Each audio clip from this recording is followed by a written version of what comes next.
รายการข่าวนครหลวงเวียงจันทน์รายการข่าวนครหลวงเวียงจันทน์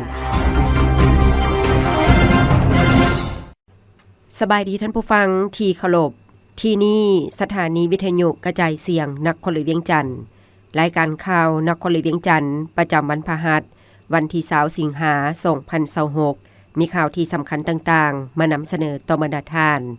ต่อไปเส้นทานรับฟังรายละเอียดกองประชุมใหญ่สหพันธ์รัฐสภาสุขภาพโลกในภาคพื้นอาซีแปซิฟิก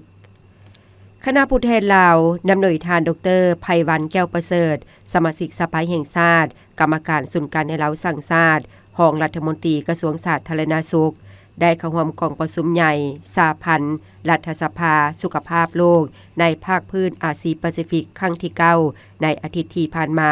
ที่นครหลวงพนมเปญประเทศกัมพูเชียกองประชุมได้รับกล่าวเปิดโดยท่านอุสบอริตรองประธานสภาสูงแห่งราชอาณาจักรกัมพูเชียผู้ที่1กล่าวปิดโดยท่าน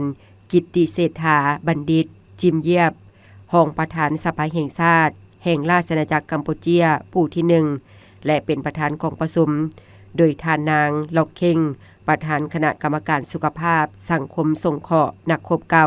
การฟื้นฟูหน้าที่การเยาวชนแห่งงานการฝึกวิชาชีพและแม่หญิงกองประชุมครั้งนี้ได้ปรึกษาหารือและพิจารณาหลายปัญหาเป็นต้นการยกระดับการประกันสุขภาพทั่วโปร่งสนในภาคพื้นอาซีแปซิฟิกการคุ้มครองของรัฐสภาต่อการประกันสุขภาพทั่วโปร่งสนความคืบหน้าสิ่งท้าทายการประกันสุขภาพทั่วโปร่งสนในระยะการเปลี่ยนแปลงของสภาพดินฟ้าอากาศการประกันสุขภาพทั่วโปร่งสนในยุคปัญญาประดิษฐ์หรือ AI การร่วมมือทางด้านสภาพอากาศสุขภาพและปัญญาประดิษฐ์ในรัฐสภาภาคพื้นอาซีแปซิฟิกการทัศนศึกษาโรงหมอและสุขศาลาตัวแบบของกัมพูเชียอยู่แขวงกำปดท่านดร.ไพวันแก้วประเสริฐได้เสนอบทในภาคสนทนาเกี่ยวกับการประกันสุขภาพทั่วโปร่งสนในยุคปัญญาประดิษฐ์ของสาธารณรัฐประชาธิปไตยประชาชนลาวซึ่ง AI เป็นท่าแห่งสำคัญในการสนับสนุนด้านสุขภาพโดยการปรับปรุงการบ่งมติพยาธิเสริมสร้างการเฝ้าระวังพยาธิและช่วยในการนำใช้ข้อมูลด้านสุขภาพให้ดีขึ้นเพื่อปรับปรุงการบริการและก้าวไปสู่การคุ้มครองสุขภาพทั่วโปร่งสนสาธารณรัฐประชาธิปไตยประชาชนลาวยังอยู่ในขั้นต้นในการวางพื้นฐานการนำใช้ AI ด้วยการสนับสนุนจากองค์การอนามัยโลกกระทรวงสาธารณสุขได้จัดกองประชุมปรึกษาหารือด้านนโยบายระดับสูงและกองประชุมวิชาการเกี่ยวกับ AI ด้านสาธารณสุขครั้งถัดอีกของประเทศเพื่อกำหนดกรณีการนำใช้บริมสิทธิ์และการเสริมสร้างความพร้อมแห่งชาติในการนำใช้ AI เข้าในการช่วยเหลือด้านการบ่งมติการปิ่นปัวพยาธิขั้นต้นโดยเฉพาะพยาธิความดันเลือดสูงและพยาธิเบาหวานภายใต้โครงการกวดกาวัณโรคและการซอกหาพยาธิโดยใช้ข้อมูลสภาพอากาศและสุขภาพซึ่งเทคโนโลยีเหล่านี้จะช่วยสนับสนุนแพทย์หมอแต่บ่แม่นการทดแทนการปฏิบัติหน้าที่ของเขาเจ้าสมาชิกรัฐสภามีความรับผิดชอบที่สำคัญในการปฏิบัติภาระบทบาทของตนในการสุกยูการประดิษฐ์สร้างที่หาประกันว่าเทคโนโลยีใหม่สอดคล้องกับบริมสิทธิ์ด้านสุขภาพแห่งชาติและรับใช้ผลประโยชน์ของประชาชนในการคุ้มครองสุขภาพทั่วโปร่งสนเพื่อหาประกันว่านวัตกรรมสามารถนำไปสู่การแก้ไขด้านการบริการสุขภาพและการลงทุนในสุขภาพดิจิทัลที่เป็นประโยชน์ต่อทุกคนโดยเฉพาะผู้ที่อยู่ในชุมชนห่างไกลที่บ่สามารถเข้าถึงการบริการได้มอบทุนเพิ่มเติมมูลค่า2ล้านกว่ายูโรแก่แผ่นลาว037พิธีมอบรับทุนเพิ่มเติมมูลค่า2ล้าน4แสนกว่ายูโรให้แก่แผนงานเสริมสร้างรัฐที่ปกครองด้วยกฎหมายการเข้าถึงความยุติธรรมการปกครองที่ดีแผนงานลาว037จัดขึ้นวันที่18สิงหาคม2026ที่ผ่านมาที่โรงแรมคราวพลาซ่าเป็นเกียรติเข้าร่วมของทานสุริวัฒน์สุวรรณจุมคำรองรัฐมนตรีกระทรวงการเงินท่านนางศรีสุดาโสภาวันดีรองรัฐมนตรีกระทรวงยุติธรรมท่านโทมัสรามรา อุปทูตแห่งราชอาณาจักรลุกเซมบวกประจำสาธารณรัฐประชาธิปไตยประชาชนลาวท่านโรเบิร์ตเดอเวอร์ฮาหัวหน้าองค์การร่วมมือเพื่อการพัฒนาลุกเซมบวกมีบรรดาหัวหน้ากรมห้องกรมหัวหน้าแผนกจากกระทรวงที่เกี่ยวข้องทางภาครัฐและบรรดาองค์การจัดตั้งสากลแผนงานการเข้าถึงความยุติธรรมและปกครองที่ดีเอิ้นสื่อสันว่าแผนงานลาวทับ037ที่ได้รับการสนับสนุนจากรัฐบาลลุกเซมบวกโดยผ่านองค์การร่วมมือเพื่อการพัฒนาลุกเซมบวกภายใต้กรอบ ICPV ได้เริ่มจัดตั้งปฏิบัติมาตั้งแต่ปี 2023 จนถึง 2027 ในมูลค่า 11.5 ล้านยูโรซึ่งจะตั้งปฏิบัติโดยกระทรวงศึกษาธิการและกีฬาและกระทรวงยุติธรรมโดยสุมใส่เวียการพัฒนาและยกระดับพื้นฐานโครงหลังการศึกษาขั้นสูงในแขนงการกฎหมายช่วยให้ประชาชนได้เข้าถึงและได้รับการช่วยเหลือด้านกฎหมายให้หลายขึ้นสามารถตอบสนองความไม่ข้องต้องการของรัฐบาลที่จะก้าวไปสู่การเป็นรัฐแห่งกฎหมาย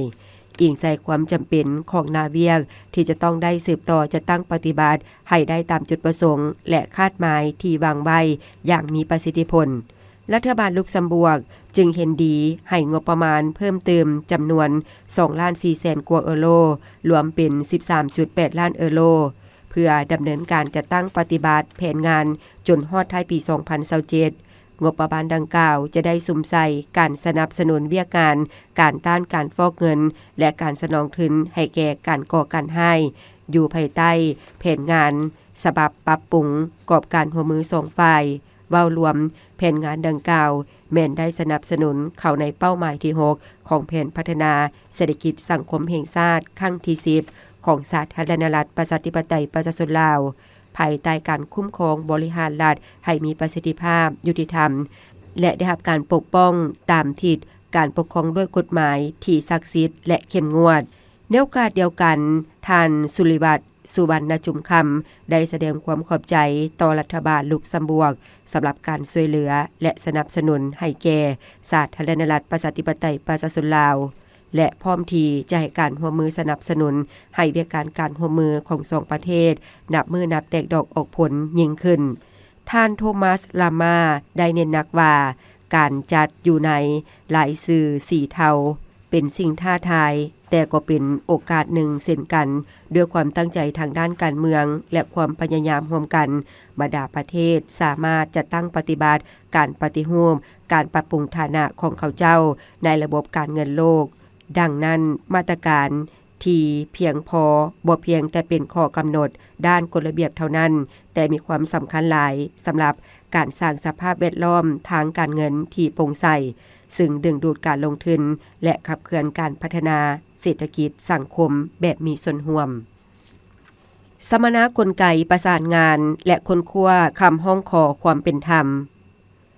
กองประชุมสัมมนาเกี่ยวกับกลไกการประสานงานและการค้นคว้าห้องขอความเป็นธรรมของบรรดากรรมาธิการสภาแห่งชาติจัดขึ้นวันที่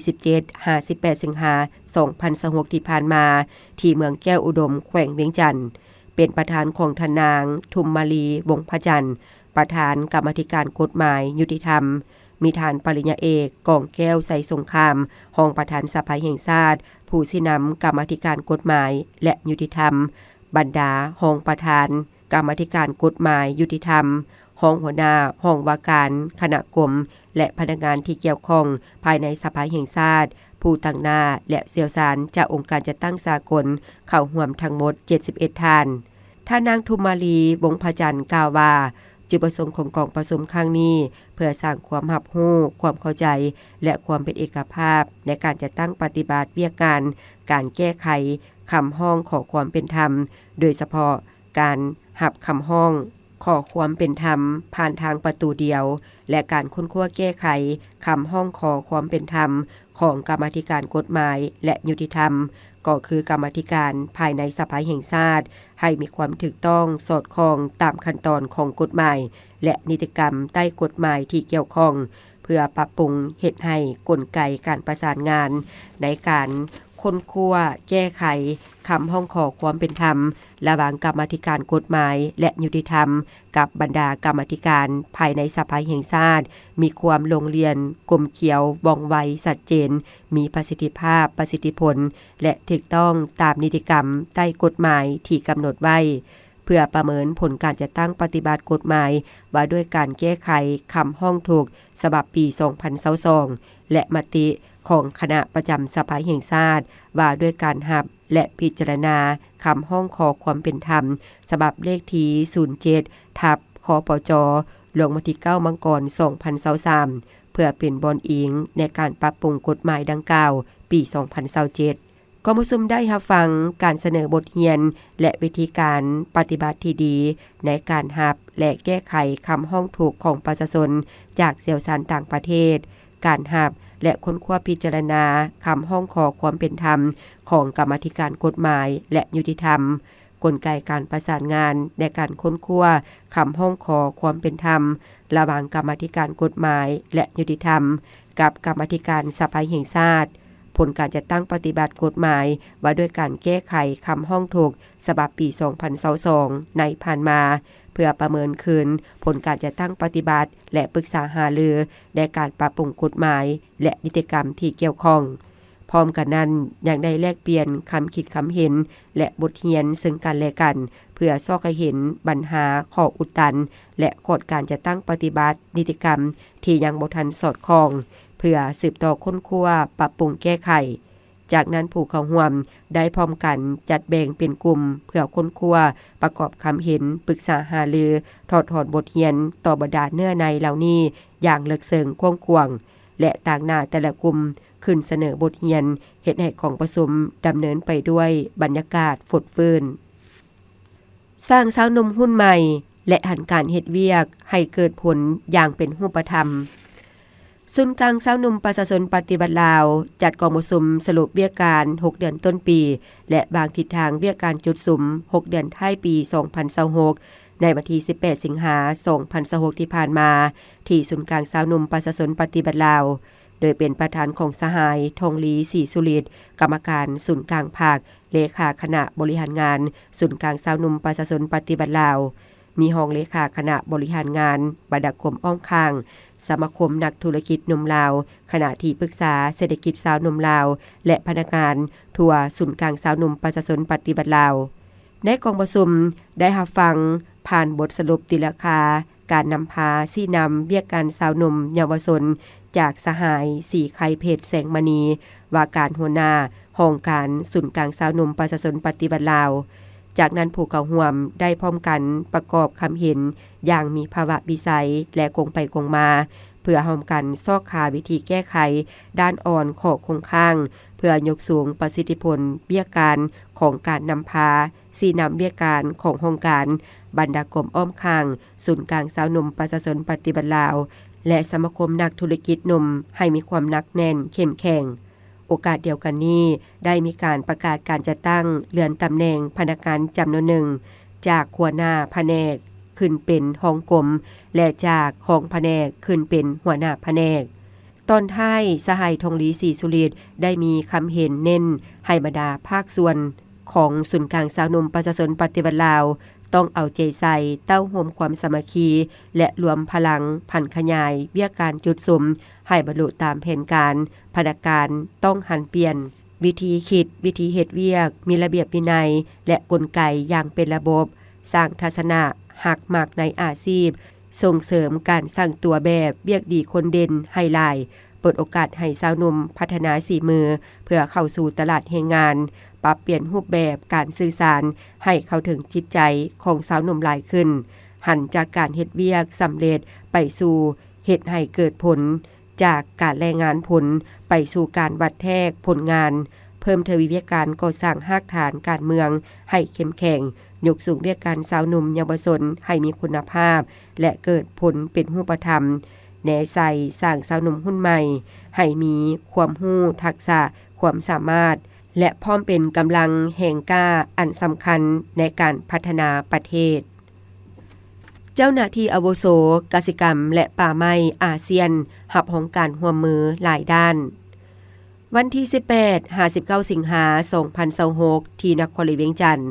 ท่านนางภกวันพิสมัยหัวหน้ากรมแผนการและการร่วมมือกระทรวงเกษตรกรรมและสิ่งแวดล้อมแนะนำเจ้าหน้าที่อาวุโสกสิกรรมป่าไม้อาเซียนพร้อมด้วยคณะผู้แทนจากบรรดากรมสถาบันเกี่ยวข้องได้เข้าร่วมกองประชุมทางไกลสมัยพิเศษเจ้าหน้าที่อาวุโสกสิกรรมป่าไม้อาเซียนครั้งที่47กองประชุมสมัยพิเศษเจ้าหน้าที่อาวุโสกสิกรรมป่าไม้อาเซียนบวก3ครั้งที่25กองประชุมเจ้าหน้าที่อาวุโสกสิกรรมและป่าไม้อาเซียนญี่ปุ่นครั้งที่3และกองประชุมเจ้าหน้าที่อาวุโสกสิกรรมอาเซียนรัสเซียครั้งที่11กองประชุมทางไกลสมัยพิเศษเจ้าหน้าที่อาวุโสกสิกรรมป่าไม้อาเซียนครั้งนี้ภายใต้การเป็นประธานของท่านเจ้าหน้าที่อาวุโสกสิกรรมป่าไม้อาเซียนของประเทศฟิลิปปินส์ซึ่งได้ตีราคาสูงและทบทวนคืนสภาพการจัดตั้งปฏิบัติเวียกการในสุมปีผ่านมาและแผนต่อหน้าในขอบการร่วมมือด้านเสบียงอาหารกสิกรรมป่าไม้อาเซียนบวก3สาธารณรัฐเกาหลีญี่ปุ่นและสาธารณรัฐประชาชนจีนอาเซียนญี่ปุ่นอาเซียนรัสเซียและอาเซียนกับบรรดาคู่ร่วมพัฒนาต่างๆที่เกี่ยวข้องในกองประชุมบรรดาผู้แทนเจ้าหน้าที่อาวุโสกสิกรรมป่าไม้จากบรรดาประเทศที่เข้าร่วมได้รายงานพิจารณาและรับรองผลการจัดตั้งปฏิบัติในขอบการร่วมมือด้านเสบียงอาหารกสิกรรมป่าไม้การร่วมมือด้านเสบียงอาหารพืชสัตว์เลี้ยงประมงเวียกการสหกรณ์ส่งเสริมค้นคว้าดินป่าไม้และการร่วมมือกับบรรดาองค์การจัดตั้งคู่ร่วมพัฒนาต่างๆสำหรับทิศทางในตอนหน้าผลสำเร็จและสิ่งที่ได้รับจากกองประชุมในครั้งนี้แม้นจะได้นำไปพันขยายและจะตั้งปฏิบัติในตอนหน้าเพื่อเป็นการกาเกียมให้แก่กองประชุมรัฐมนตรีกสิกรรมป่าไม้อาเซียนครั้งที่48และกองประชุมอื่นที่เกี่ยวข้องซึ่งจะจัดขึ้นในเดือนตุลา2026ที่สิงคโปร์ร่วมกันพัฒนาการท่องเที่ยวลาวสู่ความทันสมัยยืนยงพิธีเซ็นบทบันทึกข้อตกลงว่าด้วยการร่วมมือระหว่างกรมส่งเสริมตลาดการท่องเที่ยวกระทรวงวัฒนธรรมและการท่องเที่ยวกับบริษัท HTH การค้าขาออกขาเข้าจำกัดผู้เดียวบริษัทแมทจำกัดผู้เดียวและศูนย์การศึกษา LS จัดขึ้นในวันที่18สิงหาคม2026ที่ผ่านมา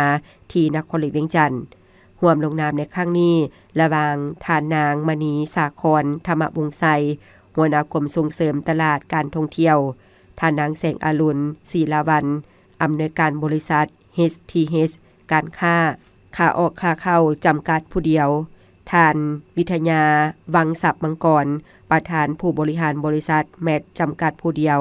และท่านหัดวาดวานีผู้อำนวยการศูนย์การศึกษา LS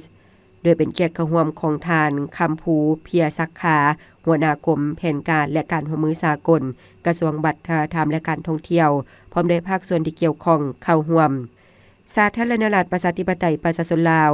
อุตสาหกรรมการท่องเที่ยวถือเป็นแขนงการเศรษฐกิจปลายแหลมที่เป็นกำลังแห่งสำคัญในการขับเคลื่อนเศรษฐกิจสังคมของสาธารณรัฐประชาธิปไตยประชาชนลาวเพื่อให้สามารถบรรลุแผนพัฒนาเวียกการ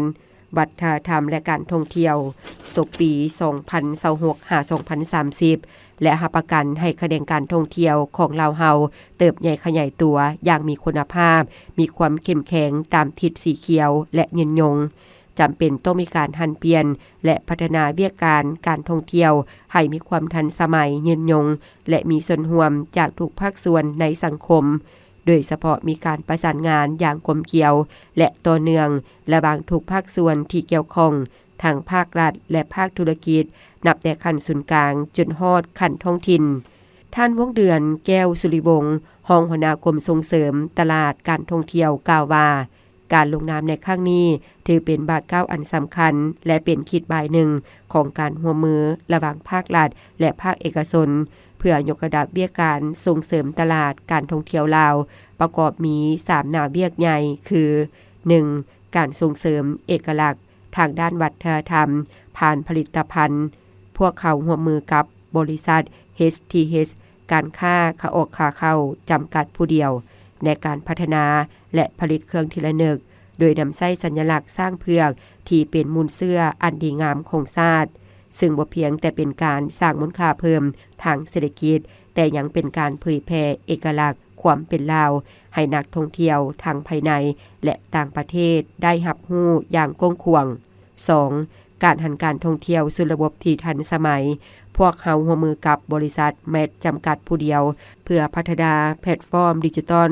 รวมถึงเว็บไซต์และแอปพลิเคชันการท่องเที่ยวโครงการนี้จะช่วยอำนวยความสะดวกให้แก่นักท่องเที่ยวสามารถรับรู้และเข้าถึงข้อมูลข่าวสารการท่องเที่ยวลาวได้อย่างว่องไวถูกต้องทันกับสภาพการและเป็นการสร้างช่องทางให้บรรดาผู้ประกอบการธุรกิจการท่องเที่ยวในลาวสามารถโฆษณาการบริการของตนแบบบ่เสียค่าใช้จ่าย 3. การพัฒนาทรัพยากรมนุษย์และความเป็นมืออาชีพพวกเขาร่วมมือกับศูนย์การศึกษา LS ในการยกระดับความรู้ความสามารถทางด้านวิชาการโดยเฉพาะภาษาต่างประเทศและการตลาดการท่องเที่ยวให้พนักงานพร้อมทั้งช่วยปรับปรุงเนื้อในสื่อโฆษณาการท่องเที่ยวของเราให้มีความดึงดูดใจมีเนื้อในลึกซึ้งและมีมาตรฐานในระดับสากล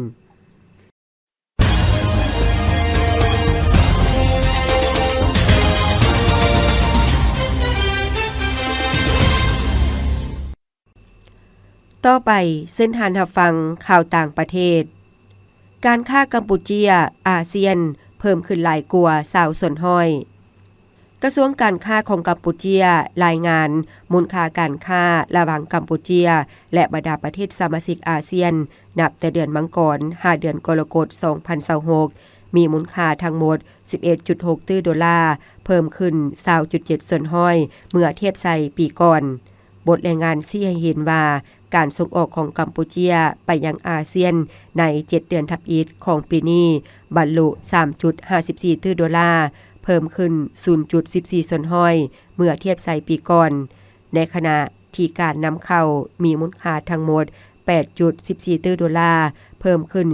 32.6 ส่วนห้อยทั้งนี้การค้าในภาคพื้นคิดเป็น 25.6 ส่วนห้อยของการค้าทั่วโลกทั้งหมดของกัมพูเจียซึ่งมีมูลค่า 45.4 ตื้อดอลลาร์ใน7เดือนทับอิฐคู่ค่าในภาคพื้น5อันดับต้นๆของกัมพูเจียแม่นเวียดนามสิงคโปร์ไทยมาเลเซียและอินโดนีเซียสินค้าส่งออกหลักของกัมพูเจียประกอบมีเครื่องนุ่งห่มเกิบสินค้าเพื่อการเดินทางแผงพลังงานแสงตะเวนยางรถอุปกรณ์อิเล็กทรอนิกส์และผลิตภัณฑ์กสิกรรมเช่นข้าวมะม่วงหิมพานต์น้ำยางพารามันต้นทุเรียนและมะกล้วยท่านทองเมงดาวิดรองผู้อำนวยการศูนย์ศึกษาจีนอาเซียนมหาวิทยาลัยเทคโนโลยีและวิทยาศาสตร์กัมพูเจียกล่าวว่าการค้าของกัมพูเจียกับอาเซียนมีท่าเอียงจะสืบต่อเติบโตในอัตรา2ตัวเลขโดยได้หับแห่งขับเคลื่อนจากความต้องการในภาคพื้นที่ดีขึ้น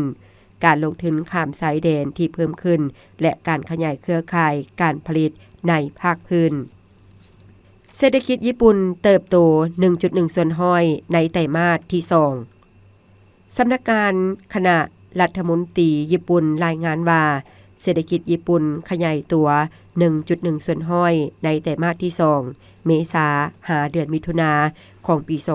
2026ซึ่งต่ำกว่าความคาดหวังของตลาดโดยรวมผลิตภัณฑ์ภายในประเทศที่ปรับตามอัตราเงินเฟ้อในไตรมาสที่2เพิ่มขึ้น 0.3 ส่วนห้อยเมื่อเทียบกับไตรมาสก่อนซึ่งไตรมาสที่2เป็นไตรมาสทำอิฐที่สะท้อนถึงผลกระทบของข้อขัดแย้งในตะวันออกกลางเฮ็ดให้ราคาพลังงานเพิ่มขึ้นสำหรับภาคธุรกิจและครัวเรือนบทรายงานชี้ให้เห็นว่าการบริโภคของเอกชนซึ่งความเอาหลายกว่าครึ่งหนึ่งของเศรษฐกิจญี่ปุ่นลดลง 0.2 ส่วนห้อย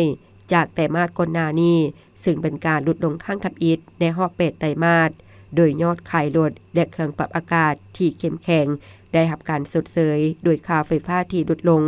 การขยายโครงการเงินอุดหนุนของรัฐบาลในเดือนเมษายนผ่านมาได้เฮ็ดให้การใช้จ่ายอาหารเที่ยงในโรงเรียนและค่าเรียนของเรียนมัธยมลดลง ในขณะเดียวกันการลงทุนทางธุรกิจในไตรมาสที่2ลดลง 1.2 ส่วนห้อยจากไตรมาสทำอิฐโดยการส่งออกเพิ่มขึ้น 0.5 ส่วนห้อย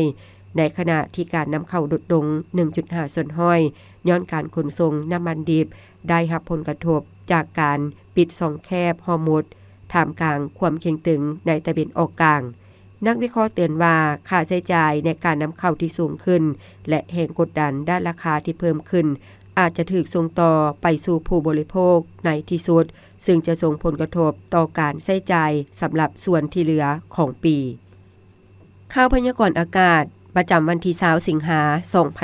2026ห้องความกดดันอากาศต่ำยังจะสืบต่อพาดผ่านอยู่เขตภาคเหนือและภาคกลางของประเทศลาวสมทบกับลมมรสุมตะวันตกเฉียงใต้พัดปกคลุมเป็นส่วนใหญ่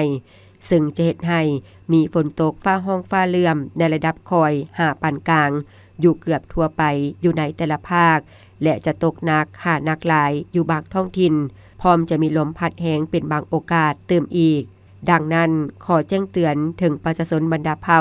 องค์การปกครองและองค์การจัดตั้งทุกภาคส่วนจงมีสติระมัดระวังต่อสภาพฝนตกปานกลางหาตกหนักติดต่อกันหลายวันที่จะเฮ็ดให้มีน้ำท่วมสูงท่วมยึงดินเจือนและน้ำท่วมอ่างในตัวเมืองขอให้ติดตามข่าวพยากรณ์อากาศจากกรมอุตุนิยมและอุทกศาสตร์อย่างต่อเนื่องภาคเหนือด้านตะวันออกแขวงพงสาลีอุณหภูมิในระหว่าง 19-26 องศามีเฟือกปกคลุมหนาแน่นแขวงหัวพันอุณหภูมิในระหว่าง 21-27 องศามีฝนตกในระดับคอยเนื้อที่การปกคลุมของฝนกว่า60ส่วนห้อยแขวงเสียงขวางอุณหภูมิในระหว่าง 21-24 องศามีฝนตกในระดับคอยเนื้อที่การปกคลุมของฝนกว่า50ส่วนห้อยแขวงอุดมไซอุณหภูมิในระหว่าง 24-29 องศามีฝนตกในระดับคอยเป็นบางบริเวณเนื้อที่การปกคลุมของฝนกว่า50ส่วนห้อยแขวงบัวแก้วอุณหภูมิในระหว่าง 24-30 องศามีฝนตกในระดับคอยเนื้อที่การปกคลุมของฝนกว่า60ส่วนห้อยแขวงหลวงน้ำทาอุณหภูมิในระหว่าง 23-27 องศามีฝนตกในระดับคอยเป็นบางบริเวณเนื้อที่การปกคลุมของฝนกว่า50ส่วนห้อยแขวงหลวงพระบางอุณหภูมิในระหว่าง 25-30 องศามีฝนตกในระดับคอยเนื้อที่การปกคลุมของฝนกว่า50ส่วนห้อยแขวงสยบุรีอุณหภูมิในระหว่าง 24-30 องศาฝนตกหนักเนื้อที่การปกคลุมของฝนเท่ากับ70ส่วนห้อยนครหลวงเวียงจันทน์อุณหภูมิในระหว่าง 25-29 องศามีฝนตกในระดับปานกลางเนื้อที่การปกคลุมของฝนเท่ากับ70ส่วนห้อยแขวงไซสมบุญอุณหภูมิในระหว่าง 20-28 องศาฝนตกหนักเนื้อที่การปกคลุมของฝนเท่ากับ70ส่วนห้อยแขวงเวียงจันทน์อุณหภูมิในระหว่าง 24-29 องศาฝนตกหนักเนื้อที่การปกคลุมของฝนเท่ากับ70ส่วนห้อยแขวงบริกรรมไซอุณหภูมิในระหว่าง 25-29 องศาฝนตกหนักเนื้อที่การปกคลุมของฝนเท่ากับ70ส่วนห้อยแขวงคำมวนอุณหภูมิในระหว่าง 23-29 องศามีฝนตกฟ้าห้องฟ้าเลื่อมเนื้อที่การปกคลุมของฝนเท่ากับ70ส่วนห้อยแขวงสวรรณเขตอุณหภูมิในระหว่าง 24-28 องศามีฝนตกฟ้าห้องฟ้าเลื่อมเนื้อที่การปกคลุมของฝนเท่ากับ70ส่วนห้อยภาคใต้แขวงจำปาสักอุณหภูมิในระหว่าง 24-29 องศามีฝนตกฟ้าห้องฟ้าเลื่อมเนื้อที่การปกคลุมของฝนเท่ากับ70ส่วนห้อยแขวงสารวันอุณหภูมิในระหว่าง 24-27 องศามีฝนตกฟ้าห้องฟ้าเลื่อมเนื้อที่การปกคลุมของฝนเท่ากับ70ส่วนห้อยแขวงเซกองอุณหภูมิในระหว่าง 24-29 องศามีฝนตกฟ้าห้องฟ้าเลื่อมเนื้อที่การปกคลุมของฝนเท่ากับ70ส่วนห้อยแขวงอัตตปืออุณหภูมิในระหว่าง 24-29 องศามีฝนตกฟ้าห้องฟ้าเลื่อมเนื้อที่การปกคลุมของฝนเท่ากับ60ส่วนห้อยท่านผู้ฟังที่เคารพรายการข่าวนครหลวงเวียงจันทน์สำหรับภาคนี้ได้เสี่ยงสุดลงเพียงเท่านี้